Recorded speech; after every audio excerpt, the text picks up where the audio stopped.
劝君更尽一杯酒，西出阳关无故人。王维的一句诗，让敦煌阳关成为了中国人心目中最悲壮又最浪漫的离别之地。但你知道吗？阳关不仅仅是诗句里的符号，更是汉代丝绸之路的真正咽喉。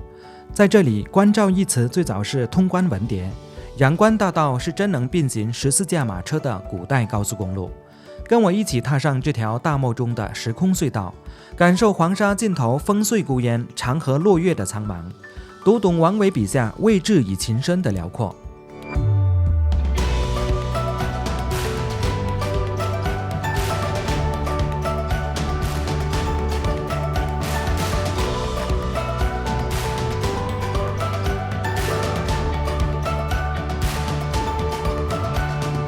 离开了丝路遗产城，我就驾车前往阳关景区，距离43公里，需要37分钟。到了，这边就是景区的游客中心，现在买票进去，门票呢是50，观光车20。现在进来景区了，这前面呢是一个广场，后面呢是写着阳关博物馆，前面的这些建筑呢都是新修的。真正的古迹啊，等一下要坐观光车过去。城墙的前方啊，是摆放着很多以前古代工程的机器，像这个呢是叫做潮车，就是把士兵呢吊起来，然后可以看到远方。一走进阳关景区，仿佛瞬间回到汉唐时期，眼前这座阳关都尉府就是当年的出入境大厅，所有想西出西域的人都必须在这里手持通关文牒，也就是我们现在常说的关照来源。这2个字可是从2000多年前就这么沉重又有仪式感。看完了一系列仿造的建筑之后啊，现在去坐观光车去看真正的古迹。在古代出了这座关楼之后呢，就相当于是出国了。看一下这里还有一些通缉令啊。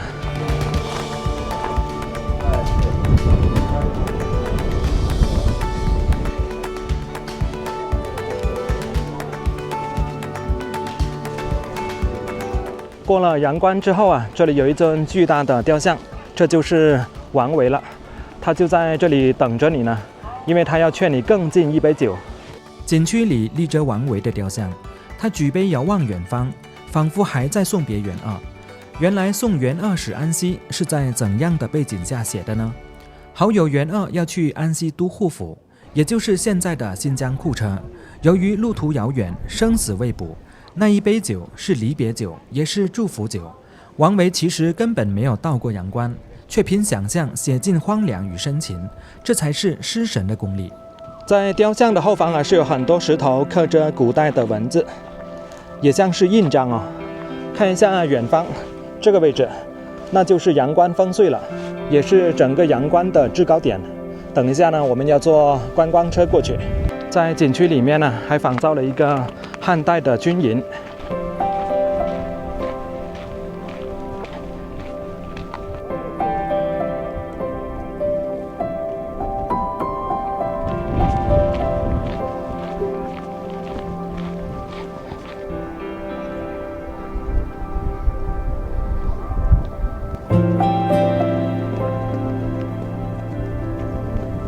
现在坐观光车去阳关旧址。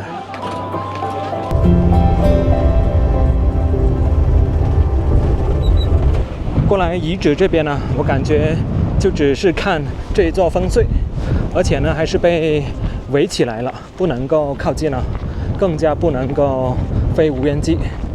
如果说要飞无人机的话呢，是需要提前1天来预约报备。突然间风好大，帽子都快要戴不稳了。站在这边的高处啊，往回看一下那边的关城，起码呢1公里远了。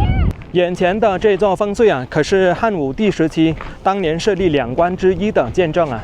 曾经这里呢也是驼铃声声，商人使者啊络绎不绝，但是现在呢，它就孤零零的矗立在那里了。如今他孤独而倔强地立在时光中，像一个沉默的老人，不再发声，却仿佛什么都说了。虽然现在已经不能登上烽火台了，毕竟这是国家重点保护的遗迹，但我们依然可以走近它，静静地仰望它，站在它的面前，抬头那一刻，真的被震撼到了。眼前是茫茫无边的戈壁，远处衬着阿尔金山常年不化的雪线，脚下则是大多已被黄沙覆盖的古城关隘。看一下远处，前方就是阿尔金山了，不过在镜头里面应该看不到。今天的天气不怎么好。